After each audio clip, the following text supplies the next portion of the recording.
a creature whose breath is literal fire.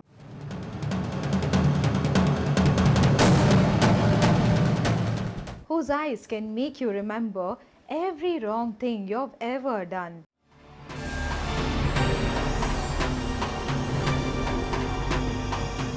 Who carries a gem on his forehead so bright that an entire underground kingdom doesn't need a sun.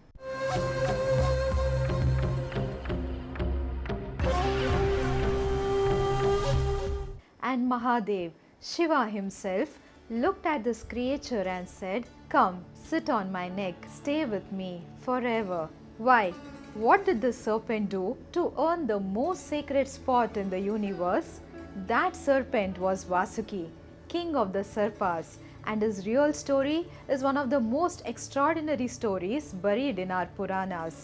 Most people know exactly one thing about Vasuki, Samudra Manthan. He was a rope. That's where the story ends for most people. But that's barely a fraction of it. There's a Tapasya so intense that Shiva himself had to come down. A curse from Vasuki's own mother that nearly wiped out the entire Naga race. A moment where the deadliest poison in the universe is burning inside Shiva's throat and Vasuki is watching it happen, helpless, still wrapped around the mountain. And then there's that line in the Bhagavad Gita where Krishna lists out who he is in every part of creation, and when he gets to serpents, he says, "Among Sarpas, I am Vasuki." Serpents got their own spot in that list, and Vasuki was the one Krishna picked. Today I am going to take you through Vasuki's complete story, straight from the Mahabharata, the Bhagavata Purana, the Skanda Purana, the Linga Purana, texts that most people have never actually opened. Stay till the end, because after this you'll never look at that snake on Shiva's neck the same way again. And speaking of incredible stories like Vasuki's, I have started narrating these stories for your children. It is called Temple Girl Kids, stories of Shiva, Krishna, Hanuman, Devi, all narrated by me in an app where your child just closes their eyes and listens. No screens, just their imagination, just like the old days. Check it out at templegirl.com, link in the description. Now, let us get into who Vasuki really was. Vasuki's father was Maharishi Kashyapa and his mother was Kadru, daughter of Daksha. Kadru is known as the mother of all serpents. From her were born 1,000 serpent sons. Shesha, Vasuki, Takshaka, Karkotaka and hundreds more. Now you have heard of Sheshanag, the serpent Vishnu sleeps on, whose hoods hold up the earth. Shesha was the eldest, but Vasuki became the king. And here's something most people don't know. Bibek Debroy in his Mahabharata translation points out that Nagas and Sarpas are actually two different species. Nagas can take human form, Sarpas cannot. Sesha is a king of the Nagas. Vasuki is a king of the Sarpas. Same mother, same father, completely different races. Sheshanag is about endurance. He holds up the earth. He is Vishnu's bed. Vasuki is about sacrifice and devotion. He is the ornament Shiva chose to wear. One serves Vishnu, the other sits on Shiva's neck. The Maya Shilpa Shastra describes Vasuki with 7 hoods and a blazing gem on his forehead called the Nagamani. That gem was so bright, the entire serpent kingdom was lit by it alone. He ruled Naglok, and the Skanda Purana says that place was no dark dungeon. There is neither heat nor cold there, neither rain nor any misery. Every kind of food is found. Every time is a time for enjoyment, a paradise, and Vasuki was its king. But this king, with his diamond palaces and his glowing gem and his perfect kingdom, was about to face something that would change him forever. The Devas got cursed by Rishi Durvasa, their powers drained. Indra lost his throne. Asuras grabbed Swarga. Vishnu told the desperate gods, "Churn the Kshirasagara, the ocean of milk." Amrit will come out. But to churn an ocean, you need two things: a churning rod and a rope. And these can't be ordinary. The rod has to be massive enough to reach the ocean floor. The rope has to be strong enough that when gods and demons pull from both the sides with full force, it doesn't snap. Brahma said, use Mandara mountain as a churning rod and Vasuki as a rope. Mandara, an entire mountain, and Vasuki, a living being used as a rope. They came to Naglok. Vasuki was sitting on his throne. Gods and demons stood before him with folded hands and said, Nagaraj, we need you for the churning, for the survival of creation. Vasuki understood immediately what this meant. A mountain on his back, his body pulled in two directions, skin tearing, venom being squeezed out. The kind of pain that could kill you 100 times over. The Bhagavata Purana says they promised him a share of the Amrit. Vasuki was quiet for one moment. Then, I'm ready. The churning began. Vasuki wrapped himself around the Mandara. Devas on one side, Asuras on the other. Vishnu told the Devas to hold the tail ends. The Asuras, full of ego, grabbed the head.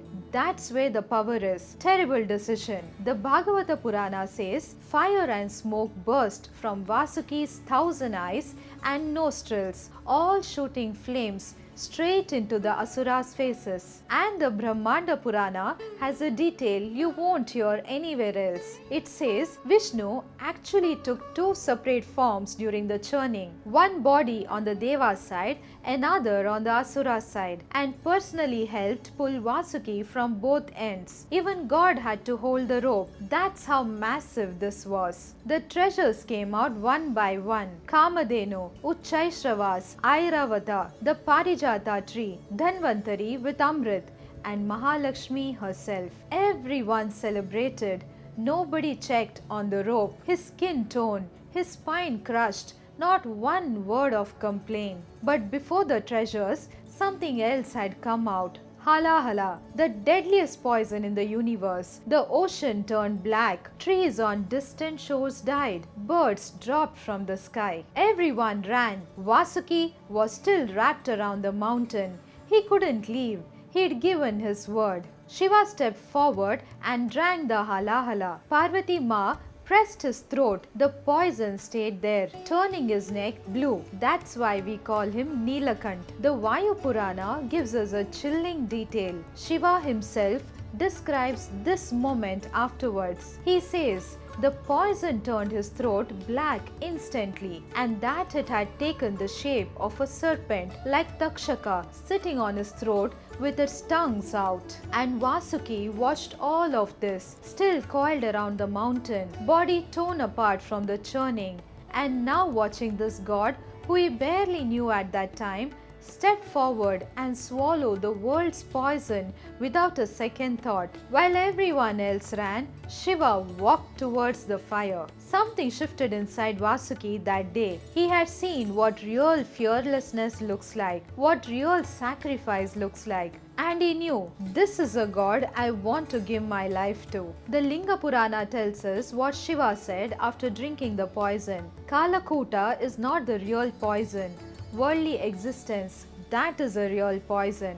The Halahala that could destroy the universe, Shiva says, that's nothing compared to the poison of ego and attachment, the one we carry around every day without realizing it. And there's one more detail worth knowing. The Skanda Purana says that while Shiva was drinking the Halahala, some drops fell from his hand. Those drops were soaked up by serpents, scorpions, and certain plants. That's actually why snakes have venom today, according to our scriptures. It's the leftover drops of a cosmic sacrifice. After the Samudra Manthan, Vasuki went back to Naglok. He was a king again. The diamond palaces were still there, the ruby gateways, the glowing city, everything was same. But Vasuki wasn't the same. He couldn't forget what he had seen. Shiva walking towards a Halahala while the entire universe ran the other way. This god who owns absolutely nothing, no palace, no army, no gold, who lives in cremation grounds, covers himself in ash, who death itself cannot touch, and yet even the devas bow to him. Vasuki left his kingdom again, this time not for anyone else's sake, this time for himself. He went to a cave high in the Himalayas, coiled himself into stillness and began his tapasya. No food, no water, just Om Namah Shivaya on repeat without end. Years passed, snow buried his body. He didn't move. Storms hit, he didn't move. Forest fires swept through, he didn't move. Termites crawled over his coils, still didn't move. And then it happened. The ground shook, the sky cracked, and Bhagavan Shiva stood before him.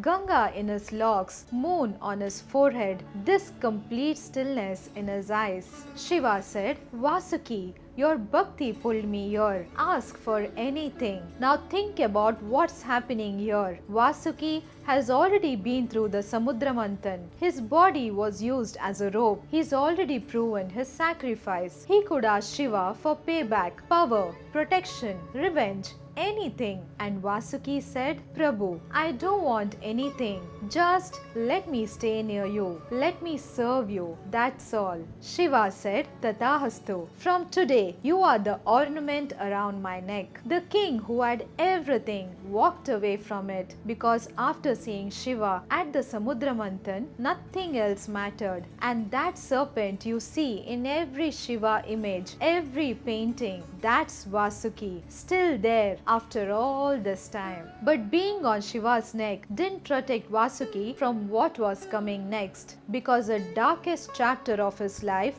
was still ahead. This part of the story starts long before the Samudra Manthan, long before the Tapasya. It starts with Vasuki's own mother, Kadru. Kadru once made a bet with Vinata, Kashyapa's other wife, about the color of the divine horse's tail. Kadru said black, Vinata said white. The loser becomes the winner's slave. The tail was white. Kadru was going to lose. She told her serpent sons, go wrap around the tail, make it look black. The Skanda Purana says Karkotaka agreed, but many others refused. They told her, you're our mother, but this is a lie. We won't do it. Kadru cursed her own sons. You will all perish in fire. And the Skanda Purana records something most people miss. When Kashyapa, their father, found out, he told Kadru straight, you won by cheating. You're not fit to even serve me anymore. Her own husband disowned her, but the curse was spoken, and it hung over the Naga race like a shadow for generations. Fast forward to after the Mahabharata war, the Pandavas are gone. Their descendants now rule the Kuru kingdom. One of those descendants was King Parikshit, Arjuna's grandson. A good king, a powerful king.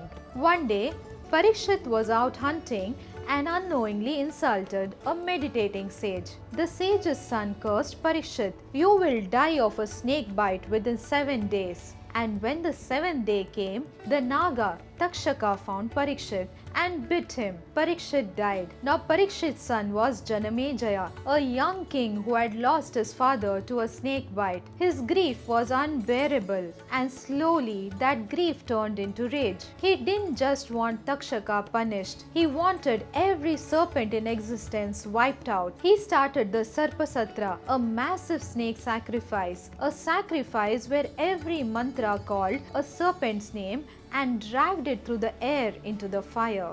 Young serpents, old ones, mothers, children, pulled from everywhere into the flames. And Vasuki, now on Shiva's neck, now the god's own ornament, sat helpless, hearing every cry from Naglok. The Mahabharata preserves his actual words. He turned to his sister and said, my limbs are burning. I can no longer see the directions. I am about to fall because I have lost consciousness. My mind is whirling. The serpent who had endured the Samudra Manthan without a sound, who had done years of tapasya without flinching, now he can't see, can't stand, his mind is gone. because with every mantra there was a name, and with every name a face he knew. The king who had never cried finally cried, and then in the middle of all that despair, Vasuki remembered something. Something Brahma had told him a long time ago. Your sister Jaratakru's son will one day stop this fire. That son was Astika, young, brilliant, filled with Vedic knowledge. He walked into the sacrificial ground without fear, recited the Vedas with such mastery that King Janamejaya said, "Ask for anything." Astika said, "Stop the sacrifice." The Mahabharata says, Astika said, "Stay 3 times." And the serpents that were mid-air, already falling towards the fire, just froze in the sky. The sacrifice ended. The Naga race survived. And Vasuki, this mighty king, this ornament of Mahadev, fell at young Astika's feet. You gave my entire race its life today. The biggest proof of Vasuki's greatness comes from the Bhagavad Gita. On the battlefield of Kurukshetra, Krishna reveals his Vibhuti Yoga, listing who he is in every part of creation. Among weapons, the Vajra, among rivers, Ganga, and then among Sarpas, I am Vasuki. Among Nagas, I am Ananta. When God says I am Vasuki, he is saying the quality Vasuki carries. That complete selfless surrender is God's own nature. So this was Vasuki's story, the full one. A king who let his body be used as a rope so the universe could get its Amrit. A serpent who watched Shiva drink the world's poison and knew right then, this is a God I want to serve forever. A devotee who could have asked for anything after years of tapasya and asked only to stay close. And a ruler who held on through faith until his entire race was saved from a curse he never deserved. Mahadev himself gave us the deepest lesson of the story. After drinking the Halahala, he said, Kalakuta is not the real poison. Worldly existence is the real poison. Vasuki never carried that poison. He gave everything away and never once asked what he was getting back.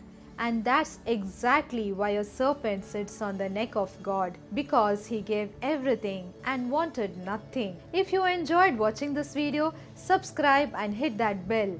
Until next time, Jai Mahadev, Jai Nagraj.